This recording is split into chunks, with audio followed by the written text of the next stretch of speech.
List ഒന്നുകൂടി കേൾക്കട്ടെ.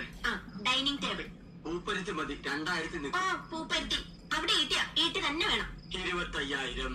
Sofa set ചൂരല് മതി. റെപ്രസെന്റേറ്റീവിന് ഇരിക്കാനില്ല, യമുനയ്ക്കാം.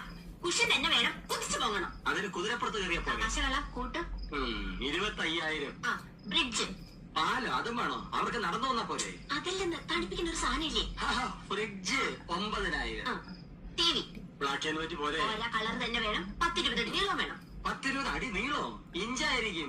ഇഞ്ച്. ഒയറില്ലാത്ത ഫോൺ അതൊരെണ്ണം മതി.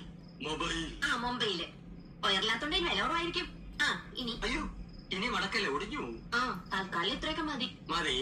ഇനി ഇതിന് പണം ഉണ്ടാക്കാനുള്ള വകുപ്പും കൂടി പറഞ്ഞു തന്നെ. മൊത്തം പണം കയ്യിൽ വെച്ചോണ്ടാണ് എല്ലാരും ഇതൊക്കെ മേടിക്കുന്നത്. ഇൻവെസ്റ്റ്മെന്റ് വാങ്ങണം. ഇൻസ്റ്റാൾമെന്റ് അതെങ്കിൽ അത് അങ്ങനെ ആവുമ്പോ മാസം തോറും ഈസി ആയിട്ട് അടയ്ക്കാം. അല്ലെങ്കിൽ കടം വാങ്ങണം, പലിശ കൊടുക്കണമെന്നല്ലേ ഉള്ളൂ. എന്താ മുൻഷി പരമേശ്വരൻ പിള്ളയുടെ മകന് കടം കിട്ടില്ലെന്നുണ്ടോ? നോക്ക്, നിസ്സാരമായിട്ട് തള്ളരുത്. ഇത് നമ്മുടെ പ്രസ്റ്റീജ് ഷൂസാ. എന്തു പറയണ?